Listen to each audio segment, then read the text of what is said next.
Hi everyone, I'm Huub Hildenbrand. Thanks for tuning into my channel, Huub Hildenbrand Guitar Academia.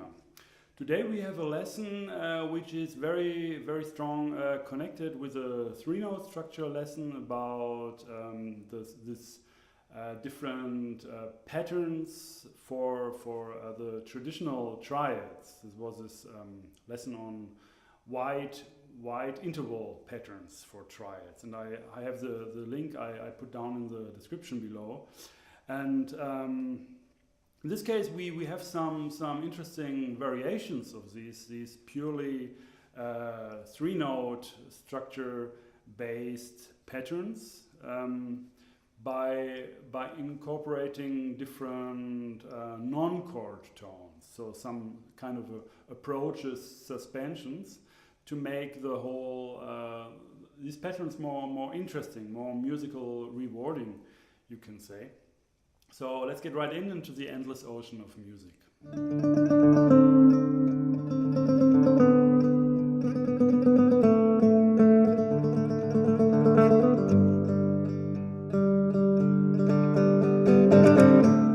Down in the description below you find a link where you can download the PDF for this lesson. And as I said already in the introduction, this is about patterns, musical patterns, which are traditional triad based, but as a variation to that what we already did in a previous lesson, we will add some little non-chord tones. But as we are doing in general now during that time, also with chord scales and tendency tones, etc. We are sticking to the diatonic material. So in this case, we pick a triad, E minor, and we pick a scale, Aeolian. So just the natural minor scale. So we have our basic three-note triad, and we have these other non-chord tones. Okay. The first pattern, number one, actually is a variation and a combination of two patterns we had before. The one pattern was two notes, I mean diads, only diads out of the three notes. So we just take two notes, and then we play them in these drop two forms. So we have for E minor, we have three possible ones. We have this one, and this one, and this one. Then it repeats. So with all of these, with each of these patterns, we just miss one note, you can say. Now what we are doing, instead of playing the whole thing, we do the following. So instead going directly to the B here, to the chord tone, we approach this note with a upper neighbor note, you can say, and resolve it to the chord tone. So tension, release.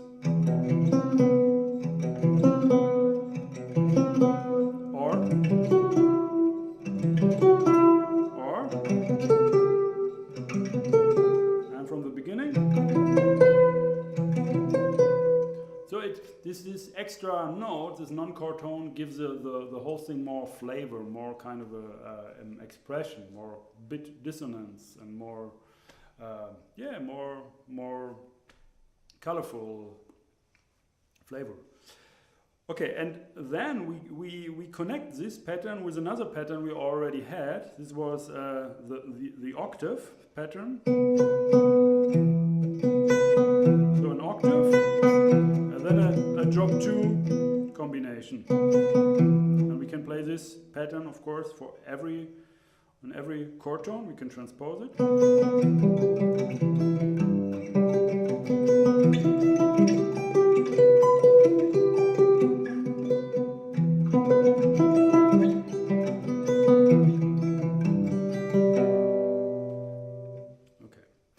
if you didn't watch this lesson where we talked about these wide interval patterns, please do very soon, and the link is down in the description below. So you have the whole picture, so to speak, because now we are making actually variations on these patterns. So it's good to refer to this lesson again to also get some more different patterns if you like this kind of thing here, this kind of sounds we are creating. Okay, so we will combine the first with the other pattern. From here we do this. So we have a kind of like la la la. We go fifth, third, root, and a kind of an embellishment pattern, you can say. So in a way, the skeleton of this phrase is this.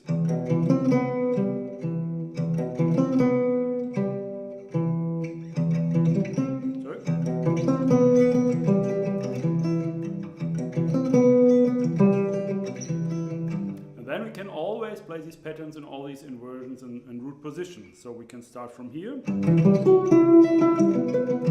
Yes, sir.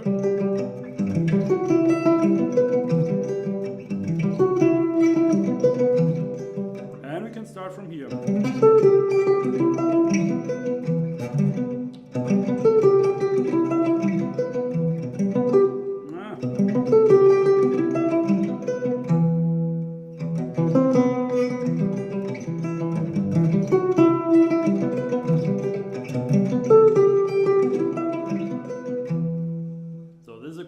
Cool pattern, I think, and of course practice these patterns, but then try to play all the other possible triads and chord scales with that pattern. So you can have combinations. For example, if I take this chord progression, I always like to practice. A few previous lessons you has these. Chord progression like F minor, Aeolian, B flat, minor, Dorian, E flat 7 or E flat, major, Mixolydian, A flat, Ionian, D flat, Lydian, D diminished, Locrian, G kind of harmonic minor fifth mode, going to C major, Ionian. So I can do, and then.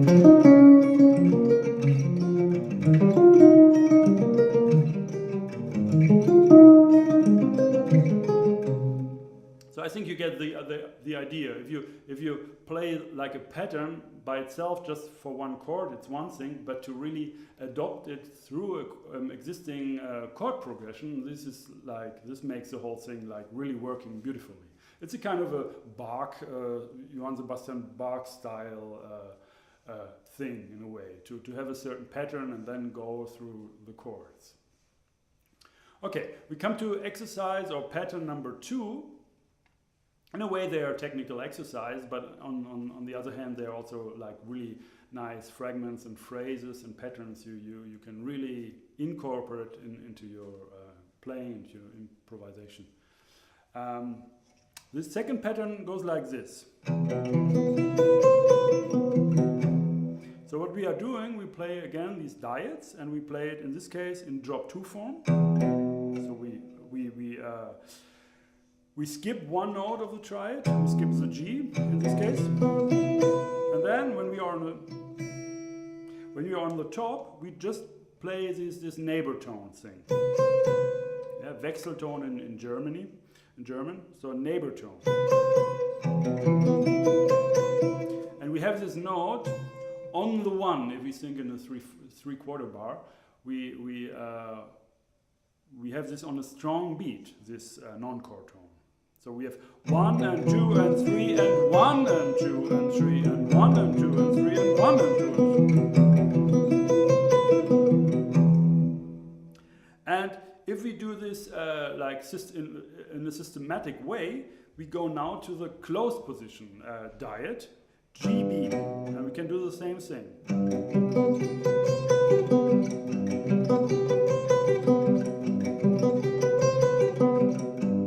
And then we go to the open or drop 2 position.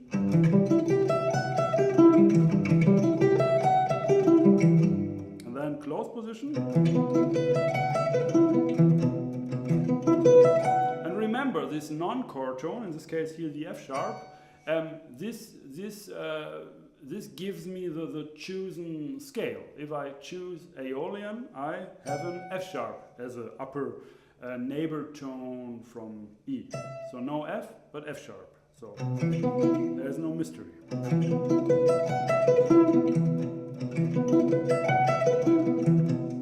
Then we go. Oops.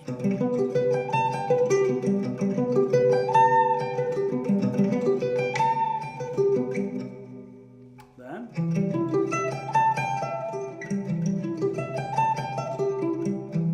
Okay, if I go further, I can't do it, no. My guitar ends here. So you can do that maybe, but not me. Okay, so this is that pattern. Then we have a this pattern I played a lot actually. This is a kind of I found this pattern. I don't know from where. Maybe from a Dino Saluzzi recording. Dino Saluzzi is a great bandoneon player from Argentina, and he has a lot of beautiful CDs out on ECM. Andina, you have to check out. Andina is a solo CD. It's so beautiful. I listen to this, listen to that CD a lot, and I think I have this from this CD. I don't know. The pattern goes like this. We just play drop 2 voicings. For example, yeah, E minor still. But instead of playing this directly, we start on the first beat, on the strongest beat, with a kind of a suspension. So it's not a prepared suspension, it's just there. In this case, from the top note, the next higher note would be, from B, would be C. -6 in the Aeolian. So we do the following. We have the tension, and then we play the whole drop 2 voicing, I mean drop 2 arpeggio in this case, and we resolve it to the B. So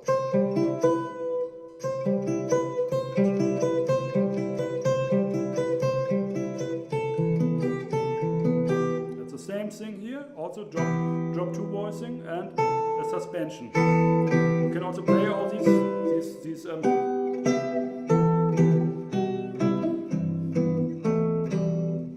things as chords.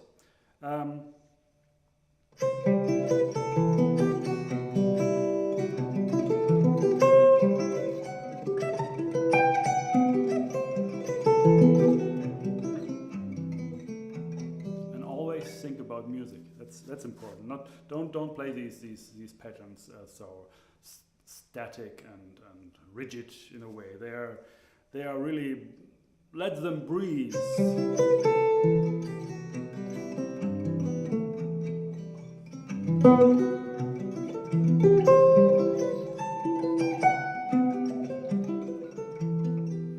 And when I go through the chords, like the progression I told you before, and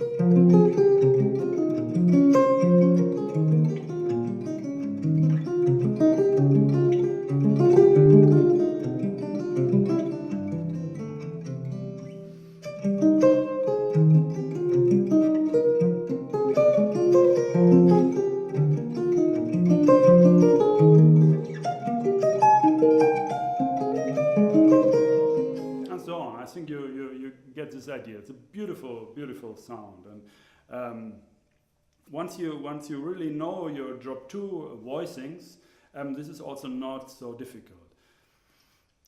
Okay, of course it's always a challenge to follow the chords so quick, to really think in a fraction of the time to think next chord, and to really know what that means.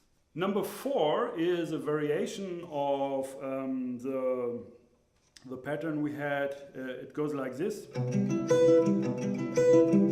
or they are also on this page, wide interval patterns for triads. We had also kind of variations. We had this, which is purely which is purely job 2 form, so we always skip one note. And instead of that, we can also add, or we play this octave here. And this, so job 2 voicing, and the octave, this is our basis for number 4 here. And we have these 3 forms.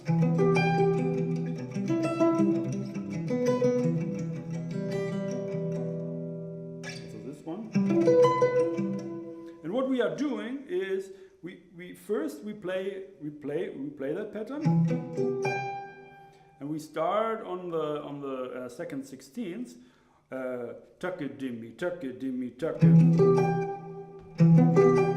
So we end the top note, we come on the beat, and then we do something like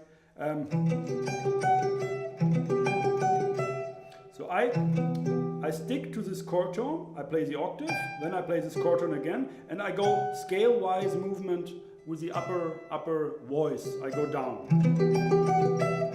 G, F sharp, E, and the same here. E, C, F, E, D, C.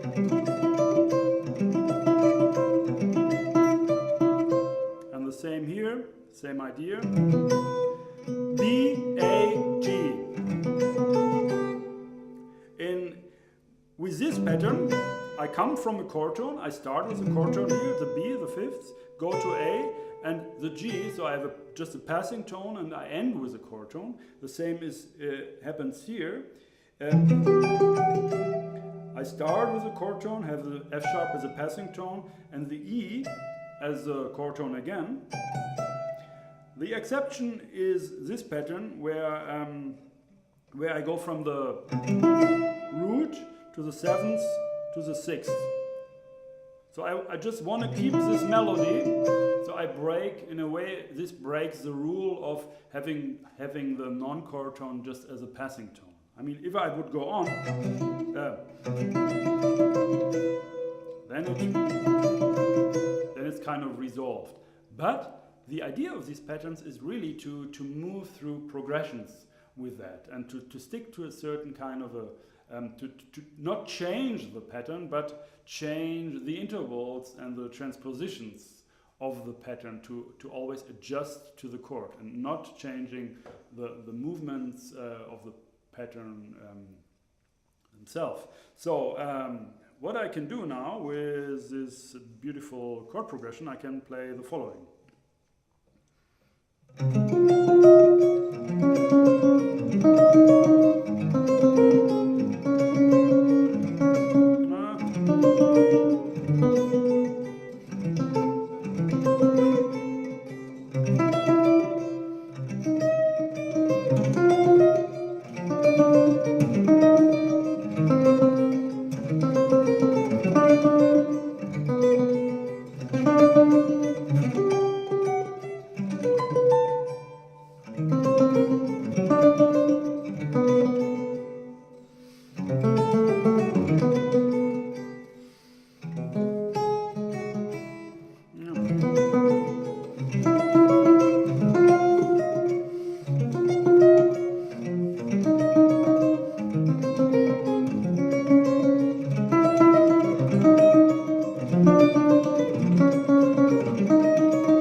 Some difficulties.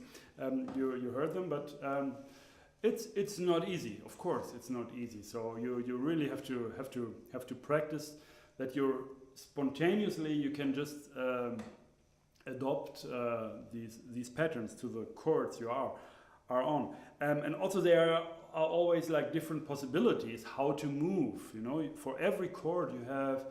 In this case, you have 3 possible. 3 possibilities. You can play the F minor Aeolian here, or here, or here. So then you can go to this B flat minor Dorian. You can go here or here, or here. So you have a lot of possibilities to decide in the moment, you can say. So I can go from, for example, or I can go, or I can go, or I can go. You know, you have all these possibilities. Or this. Or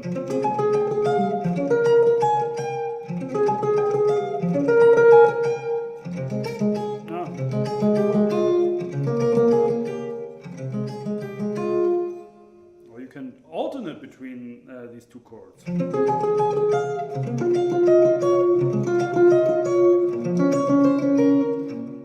Sorry, that was wrong. So F minor, B flat minor, F minor, and then B flat.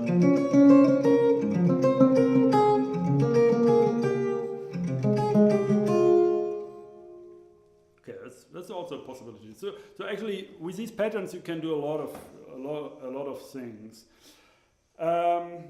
Just talk briefly about pattern 5. Pattern 5 is also a drop 2 pattern first. So it starts, this is a drop 2 voicing of E minor, and then we just go from this top note of the drop 2 voicing, we go one to the next chord tone. We go from E to G. Same here, or same here. But instead of going there directly, we approach this note with a kind of a free neighbor tone from above. So instead of, we do, in this way we also adjust this whole pattern rhythmically so that it really fits like in a takedimita, takedimita. So it starts and ends on the beat. And then,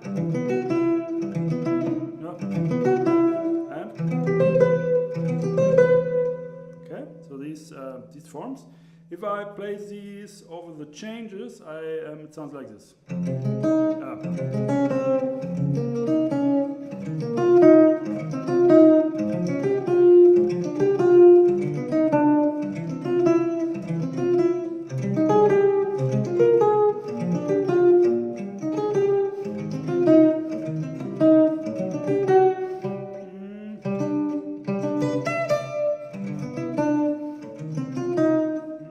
And so on. So I think you get an idea. I don't want to elaborate too much on that. I think you know what this lesson is about. You know this concept, and you have now all these patterns to practice.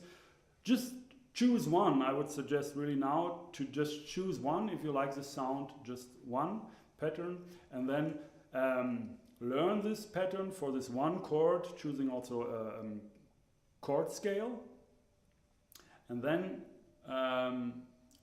if you're really comfortable, try to add another chord or practice another chord, and then you try to go from that one chord to the next chord, or try to more and more build a progression with that, but also without changing the chord. For example, this pattern number, the third pattern, you also can stick to one chord and just stick to this pattern, and you can have a lot of fun with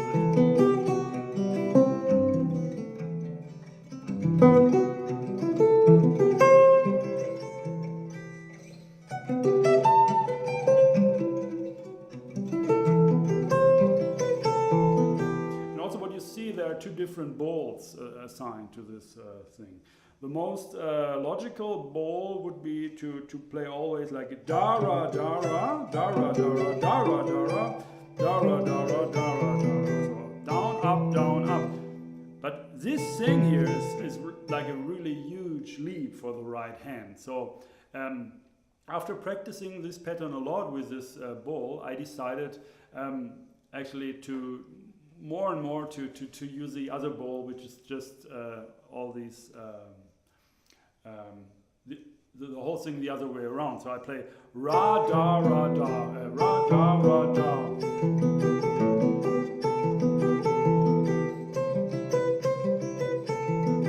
Actually, I do something different now. Interesting.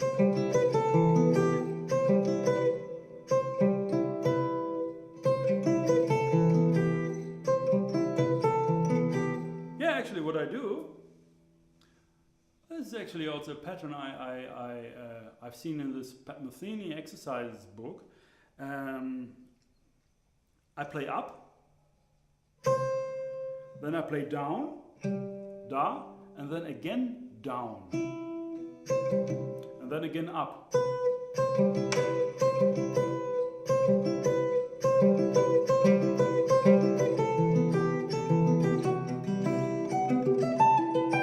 That's interesting.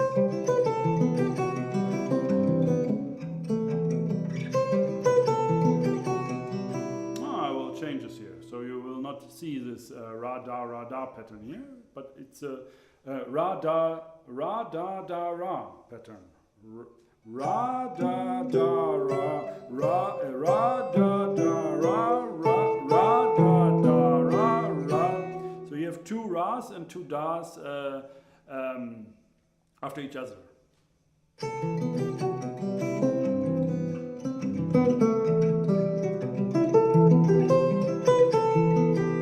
The most natural way, the most like from the anatomy of the body, I think it's and also I have always interesting. I've always the ra strokes on the melody.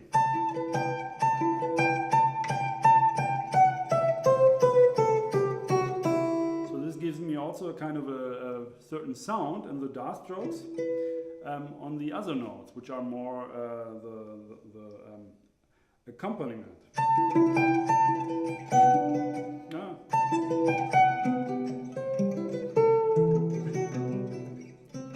So I'm thinking actually the da strokes a bit softer, more mellow, and the ra strokes more brilliant, more energetic.